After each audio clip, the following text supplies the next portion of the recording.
Vamos a empezar entonces vamos a continuar la clase del día del anterior martes.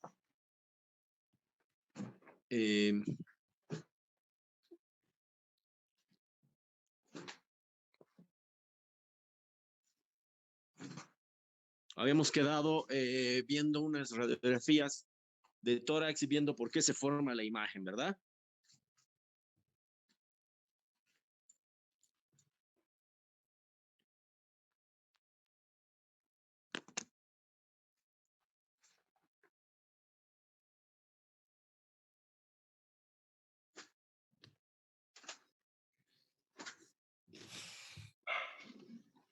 Muy bien, entonces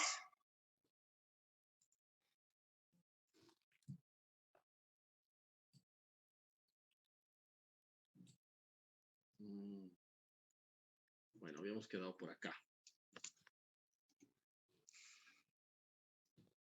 Continuamos entonces. Habíamos visto entonces que las imágenes se forman porque existe contraste. El contraste se produce porque en una imagen existen dos zonas de densidades diferentes en las que la interfase en la que se unen esas dos densidades dejan un contraste, y gracias a eso es que se logra ver una imagen o el borde de una imagen. Habíamos dicho que en este caso, por ejemplo, el diafragma no se lo ve en el borde inferior porque el hígado tiene una densidad similar al diafragma y por lo tanto las densidades eh, no son similares, entonces no se logra ver el borde inferior. Sin embargo, sí se ve el borde superior, y esto debido a que el pulmón, que está encima del diafragma, tiene una densidad aire que contrasta con la densidad de tejido blando que tiene el diafragma. En este caso hay aire intraperitoneal, por ejemplo, en una rotura de víscera hueca, ya sea perforación de estómago o de intestino delgado grueso, en el que el aire se ha salido al interior de la cavidad peritoneal y por gravedad casi siempre, por la gravedad, el aire siempre se va hacia arriba, tiende a irse arriba, y las estructuras sólidas tienden a irse abajo. Entonces se logra perfilar el borde inferior y el borde superior del diafragma en este lado, en este lado. Lo mismo en esta persona. Muy bien, entonces vamos a ver algo de cómo se ve, cuál es cómo se ve, cómo se describe una mamografía, cuáles son las proyecciones básicas y cuál es la terminología utilizada en mamografía. Entonces, la mamografía es un equipo de rayos X que produce radiación ionizante y produce una imagen, una radiografía de la mama. Básicamente es una radiografía de la mama, ¿sí? El mamógrafo consta de un emisor de rayos X, un tubo de rayos X y un sistema de compresión de la mama, unas paletas de compresión que son de plástico, obviamente, porque para que el rayo X se lo atraviese. La compresión se necesita para que la imagen salga lo más claramente posible. Cuando no se comprime la mama, la imagen sale de menor calidad que una mama en la que se comprime. Esta proyección, por ejemplo, que se está tomando en este paciente es la proyección craniocaudal, o sea, se está comprimiendo de arriba hacia abajo la mama. Hay otra proyección que se llama medio oblicuo lateral, que son las dos proyecciones básicas, en la cual la mama se comprime de lado, ¿no? Y esa se llama medio oblicuo lateral. Entonces, aquí voy a mostrar algunas imágenes de varias mamas, de diferentes mamas. Todas tienen en común que son que están realizadas en una proyección medio oblicuo lateral. Fíjense que se logra ver como si estuviera viendo de lado, vamos a decir así, la mama. Podemos ver una estructura más radiopaca, que tiene forma lineal y que representa al músculo pectoral. Fíjense, aquí se ve el músculo pectoral, aquí se ve el músculo pectoral, aquí se ve el músculo pectoral y aquí también se ve el músculo pectoral, ¿no? Siempre hay una pequeña banda de grasa detrás de la mama que se llama banda grasa retromamaria, por ejemplo, en este caso. Esto es grasa. Esta es la densidad grasa, ¿no? Esta es la densidad grasa, grasa, grasa, grasa. Esta mama es una mama poco densa. Fíjense que casi es totalmente grasa. Y esta mama es una mama densa. Fíjense que solo tiene grasa en algunas zonas, pero la mayor parte es una imagen radiodensa o radiopaca que representa el tejido fibroglandular. Generalmente estas personas son personas jóvenes que tienen la mama densa y estas personas que tienen la mama poco densa son personas mayores, ¿sí? Cuanto más edad tenga una persona, mayor es el recambio graso, mayor es la cantidad de grasa que tienen. Y cuando se ve, ¿para qué sirve decir eso? ¿Para qué nos interesa saber eso? Es porque esta mama que es súper adiposa, es fácil de ver. En esta mama sí es fácil de ver nódulos, microcalcificaciones, cualquier alteración es fácil de ser vista, mientras que en la mama densa, en esta mama que es muy densa, un nódulo sólido, que se vio un cáncer de mama, por ejemplo, es difícil de verlo porque tiene una densidad similar a la del, la glándula. Entonces, como no hay contraste, no se logra ver. Híjole. Alguien que apague, por favor, su micrófono, que estamos escuchando a su hermanito menor. Creo que es Santiago. Gracias. Entonces, eh, fíjense que en esta mamografía, que es una radiografía, también se pueden ver las calcificaciones. Fíjense acá en esta mama, se logra ver algunas imágenes que son más densas. ¿Se acuerdan que habíamos hablado de las 5 densidades radiológicas? Esas 5 densidades radiológicas aplican para todo, aplican tanto para todo lo que es rayos X, ¿no? O sea, una radiografía simple, una mamografía, puesto que esto también tiene un tubo de rayos X, y también aplica para tomografía. Fíjense que la densidad calcio es bastante alta en comparación con la densidad grasa, que es baja, y la densidad aire, que es totalmente oscura, ¿verdad? Muy bien. Y fíjense que podemos ver la grasa, por ejemplo, que hay en este músculo pectoral. Fíjense que hay líneas, bandas de grasa bien delgaditas que vamos a decir que dividen los haces del músculo pectoral. Se pueden ver acá también, ¿no? Entonces, algunas personas me dicen, ¿por qué se ven estas cosas negras? ¿No? Siempre preguntan. Entonces, es grasa, la densidad grasa, son pequeños espacios de grasa que hay entre las fibras musculares del pectoral. Muy bien. Acá tenemos otras proyecciones. Esta es la proyección medio bicolateral. La manera de darse cuenta que esta es una proyección medio bicolateral es porque se ve el músculo pectoral y eh, se ve como que la mama está tomada, está vista en forma lateral, vamos a decir así, ¿no? Esta también es medio bicolateral y fíjense que la cráneo-caudal no sale, en la cráneo-caudal no sale el músculo pectoral y tiene el aspecto como si lo estuviéramos viendo de arriba hacia abajo. En realidad es como si lo estuviéramos viendo de arriba hacia abajo. Si esta es la mama izquierda, la parte lateral de la mama es esta y la parte medial es esta. Y si esta es la mama derecha, la parte lateral de la mama derecha es esta y la parte medial es esta. El pezón más o menos estaría acá o estaría acá. ¿Sí? Entonces, un nódulo, un tumor, un quiste, se ve radiopaco. Una bola redonda, radiopaca, acá, o también puede verse, un cáncer, por ejemplo, puede verse muy radiopaco, más blanco que este, y con los bordes espiculados. Esta es la forma como se ve generalmente el cáncer. Aquí hay otro nódulo que tiene bordes espiculados, también así se ve, ¿no? Fíjense que la grasa es toda esta parte oscura, ¿no? A veces algunas personas tienen la mama medio, no tan densas, tienen una densidad un poquito en la parte posterior o en las partes laterales y no tanto hacia las regiones mediales, ¿no?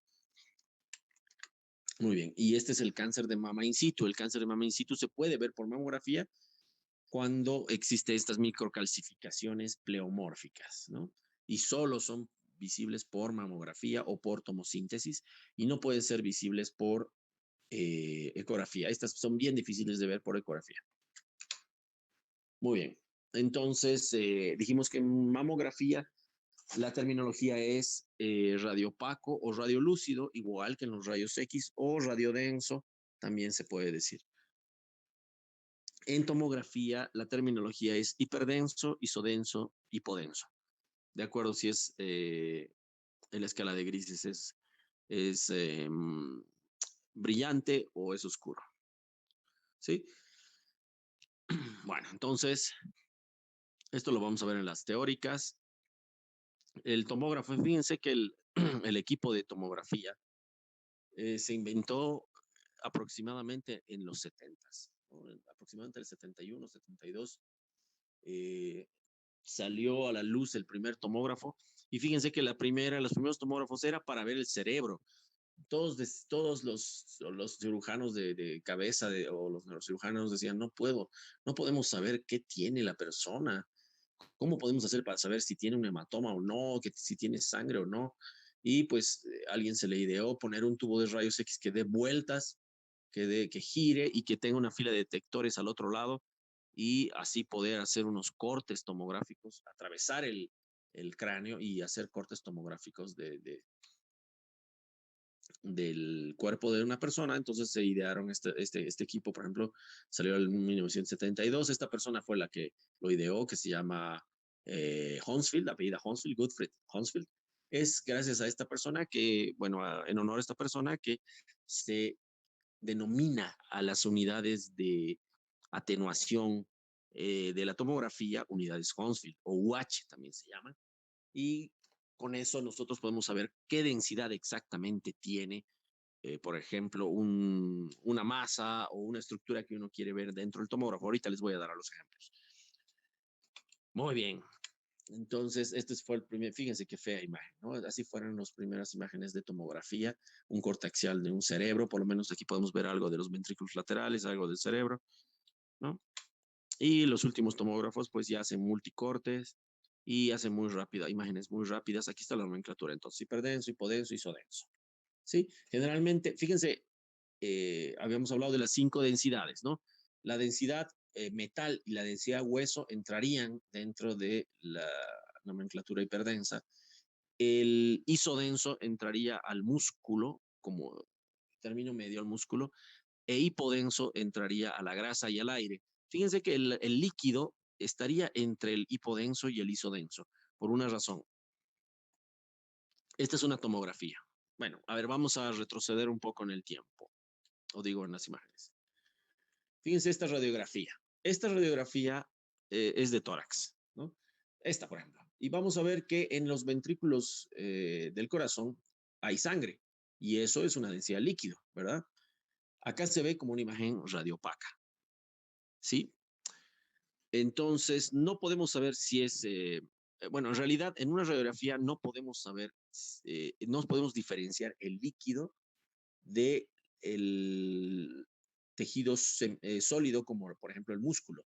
Es bien difícil. Si yo tomo una radiografía, por ejemplo, de un vaso o de una bola de agua, un globo de agua, digamos, y una bola de carne, yo le tomo la radiografía al mismo tiempo a las dos y yo les pregunto cuál es cuál, ustedes les apuesto que nadie va a poder decirme cuál es cuál, ni yo ni nadie va a poder decir, porque tienen una densidad similar. Y en la radiografía no logra la radiografía discernir uno del otro. Mientras que la tomografía computarizada, sí lo puede hacer. Y dijimos que la tomografía también es un equipo de rayos X, pero es un equipo computarizado. Fíjense, este es un corte axial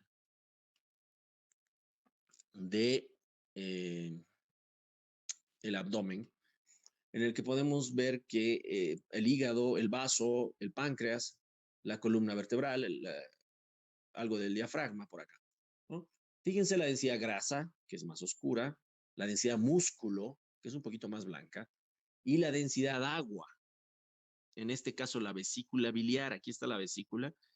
Fíjense la densidad agua y la densidad músculo. ¿Se puede diferenciar, sí o no? A ver, vamos a preguntar para que nos despertemos un poco. Participantes. A ver, al azar. Rolando Yucra, ¿está por ahí? Yucra Rolando. Aquí, doctor. Muy bien. Díganos, ¿usted qué opina? ¿Esta densidad y esta densidad son diferentes o son iguales? A simple vista parecen diferentes, doctor. ¿Cuál parece más hipodenso? La parte de arriba. Ok. Esta es la vesícula biliar. Fíjense que la vesícula tiene líquido en su interior. La bilis es líquido, ¿verdad? Y estos son los músculos de los canales vertebrales, el sacrolumbar y todos esos. Fíjense que el líquido es un poco más oscuro, ¿no? Entonces la tomografía sí puede diferenciar líquido, bueno, la densidad líquido de la densidad músculo, por ejemplo, ¿sí? Entonces, para ver un hematoma, para ver un absceso, lo más probable es que la radiografía no pueda ver claramente, a menos de que esté rodeada de aire, como en el caso del pulmón, pero la tomografía sí puede decirnos cuál es líquido y cuál es sólido, ¿no? Aquí otro ejemplo, otra tomografía de abdomen, aquí se ve la vesícula, esta es la densidad líquido y aquí vemos músculos y esta es la densidad sólida, ¿verdad? O podemos, ahí vemos al hígado, que también tiene una densidad, pero si se fijan el hígado, o en este caso el hígado, perdón, el hígado es un poco hiperdenso en realidad en relación al músculo. ¿Quién me puede decir por qué el hígado está más blanco acá que el músculo? Noelia Toro.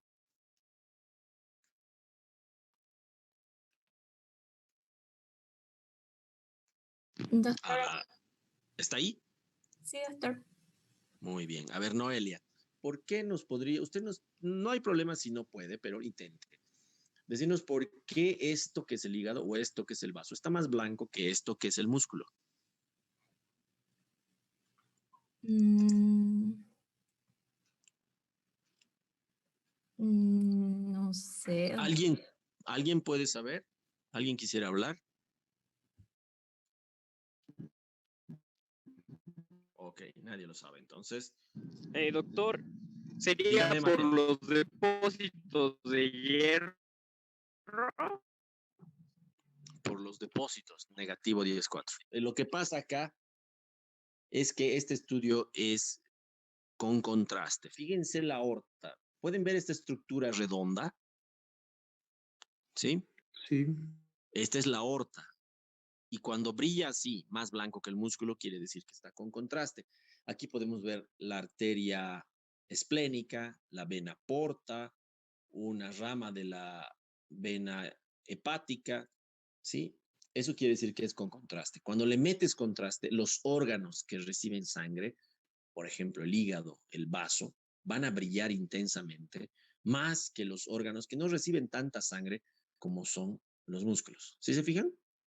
Si hiciéramos sin contraste, este estudio, si tú, ahorita creo que tenemos por aquí algún ejemplo. Aquí está, este es un ejemplo muy bonito. Si hiciéramos sin contraste este estudio, viéramos que el hígado está del mismo color del músculo, ¿sí? En este caso lo mismo. ¿Ven la aorta? Tiene contraste. El hígado brilla y hay varios vasos brillantes dentro del hígado. ¿Los ven? Estos bracitos. ¿Ven la corteza del riñón? Fíjense qué blanca está. Se nota que está realzando, ¿verdad? ¿Comprendieron? Sí, doctor. Sí, doctor. Muy bien. Entonces, les voy a mostrar una imagen con y sin contraste para que le entiendan mejor. Esta es una tomografía del tórax con contraste y esta es sin contraste. Fíjense, aquí les voy a demostrar que la, la imagen se forma porque tiene que haber contraste. Fíjense la aorta acá. ¿Ven la aorta? Es brillante. Fíjense la aorta acá. ¿Sí la ven? Incluso es un poco más oscura que el músculo. Sí lo ven al músculo, ¿verdad? Sí, doctor. Sí, doctor. ¿Verdad? Entonces les había dicho que la aorta tiene sangre en su interior, entonces es una densidad líquido. Y el músculo, pues es una densidad de tejido blando. Y es un poquito más blanco que la aorta, ¿verdad? ¿Qué pasa si le metemos contraste? Fíjense que la aorta brilla muchísimo más que el músculo. ¿Por qué? Pues porque es con contraste. ¿Y para qué sirve el contraste? A ver, acá En esta imagen, ¿ustedes pueden ver los ventrículos?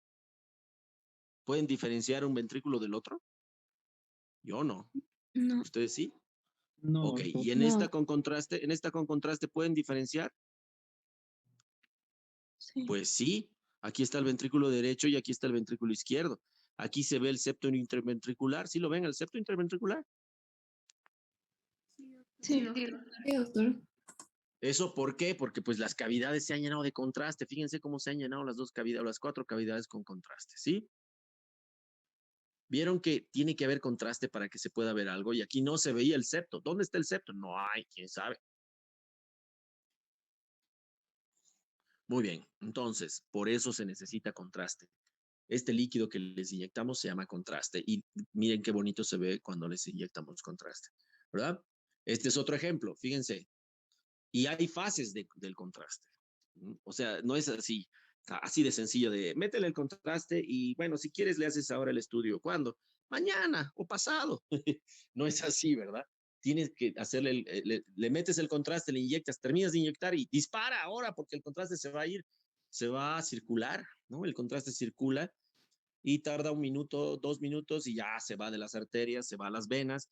Pasan 2, 5 minutos y se va de las venas y se va a los riñones, el riñón lo filtra, va a los uréteres y chao, a los 20, 30 minutos ya no hay contraste. Ya se fue, ya perdiste el contraste. ¿Se entiende? Tiene un cinetismo, tiene un recorrido el contraste, se elimina, se excreta por los riñones. Entonces, cuando uno quiere ver el sistema colector renal, qué sé yo, los uréteres, cuando uno quiere ver los uréteres realzando, la pelvis renal, la vejiga, ¿en qué fase, a los cuántos minutos tendría que decir que le hagan el estudio después de inyectado el contraste? A los 15, 20 minutos. Sí, a los 15 a 20 minutos está bien. Yo les digo generalmente a los 10 a 15. Le digo, hazle uno a los 10, a los 12, 13 minutos, hazle entre 10 y 15 para que salga bien los uréteres. Y luego, si quieren ver vejiga bien, bien, bien, dale uno a los 25, 20, 25 minutos, ¿no? Entonces, eso es lo que normalmente yo hago, ¿sí? Fíjense, este es un ejemplo. Fíjense, imágenes del mismo paciente, de la misma persona. A ver, pensando, piensen bien lo que les acabo de decir. ¿Cuál de los dos está en la fase arterial? O sea, ¿cuál es el más temprano después de inyectado el contraste? A ver, ¿quién podría decirme? Ah, Ah, Ah, Muy bien. ¿Por qué? A ver, Andrea me respondió, ¿verdad?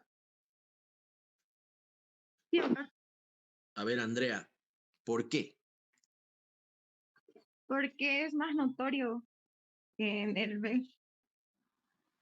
¿Qué es más notorio? doctor, porque está en la La aorta. aorta. Muy bien. Aquí está la aorta. Y la aorta está brillando, pero intensísimamente, ¿la ven? Está brillando tanto como si fuera la corteza del hueso. ¿Sí se ve?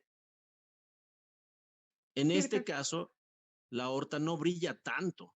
Se está yendo el contraste, ¿me entienden? ¿No? Entonces, fíjense, esta se llama fase arterial y esta se llamará fase venosa. ¿Sí? O fase portal, digamos. Hay varias fases, fase arterial, fase portal, fase venosa y fase excretora, que ya acabamos de hablar de la excretora, ¿no? De los riñones. Fíjense cómo aquí se ven unas arterias. ¿Ven estas arterias dentro del hígado? ¿Cómo brillan? ¿Sí? Estas son las arterias ramas de la arteria hepática. Todavía aquí no brillan mucho las ramas de la vena porta y aquí ya brillan ramas de la vena porta y de las venas hepáticas. Fíjense, si no le hacíamos esta fase venosa, nosotros diríamos, esta persona solo tiene un hígado grande, tiene una hepatomegalia, pero no veo nada más. Mientras si uno es cauto y le dice, no, no, no, esperemos un cachito, esperemos que llegue a las venas el contraste y le haremos otro corte, esperaremos 2 minutos. Ya, pasan 2 minutos, dispara, ¡prum! Le hacemos el estudio, híjole, mira, lleno de metástasis, mira estas bolitas, puras bolitas, ¿sí o no?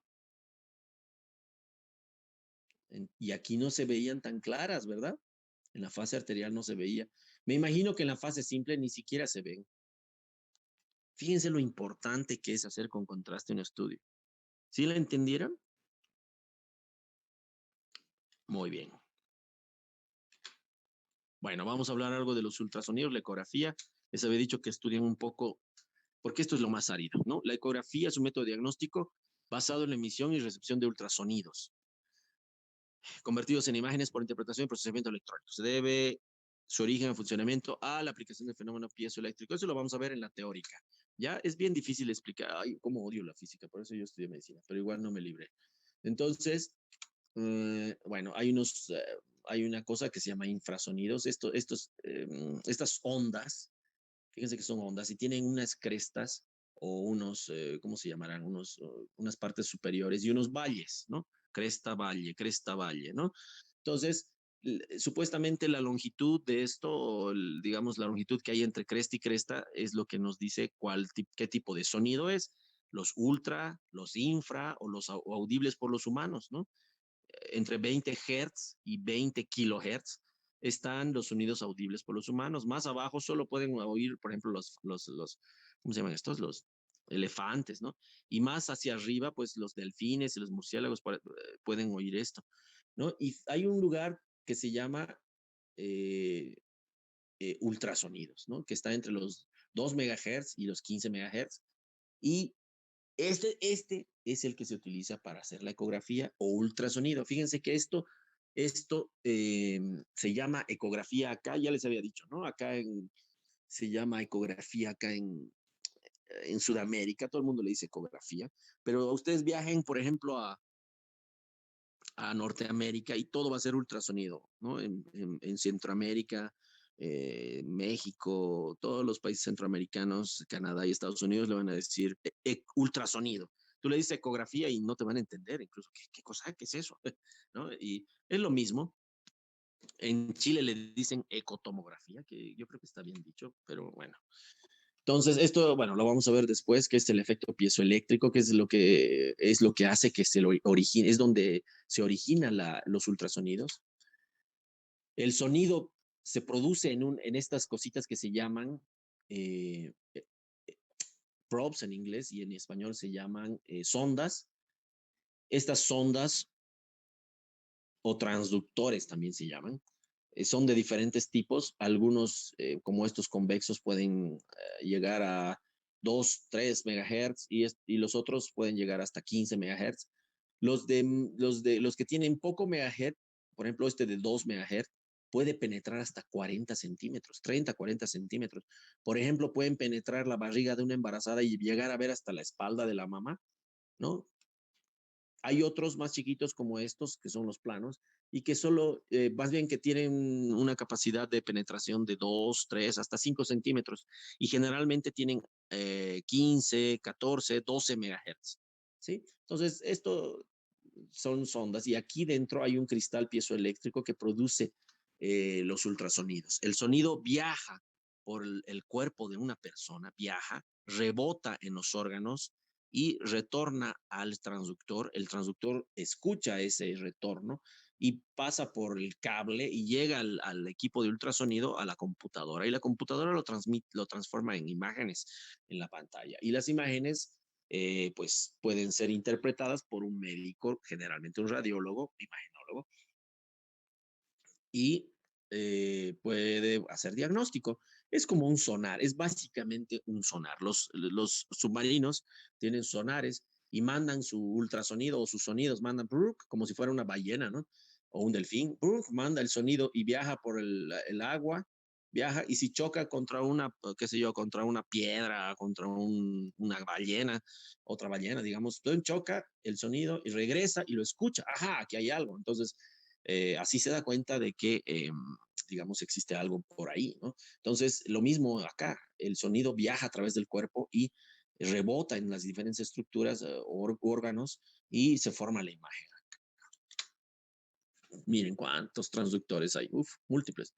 ¿No? Algunos son tan delgaditos como un lápiz y sirven para introducir a cavidades, ya sea al recto o a la vagina, y hacer diagnóstico gracias a estos. Otros son planos para ver, por ejemplo, tendones, ligamentos, ¿no? Y otros son convexos que generalmente sirven para ver abdómenes.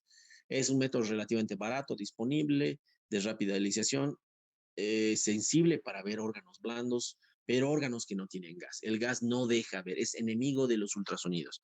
No deja pasar al sonido y por lo tanto las personas que comen mucho, se comen un silpancho y una Coca-Cola y quieren hacerse una ecografía, pucha, difícil verlo porque está lleno de gas su abdomen.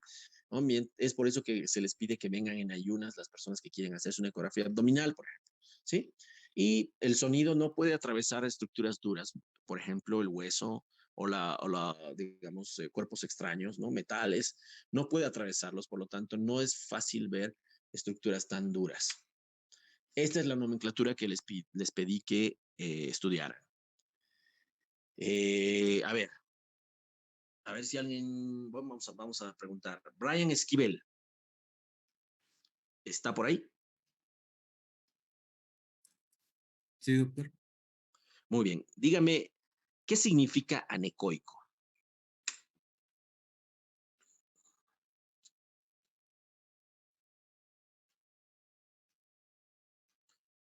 Brigitte Vargas,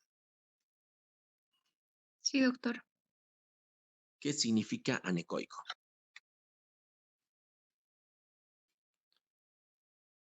Y no lo sabe. Claudia Ignacio,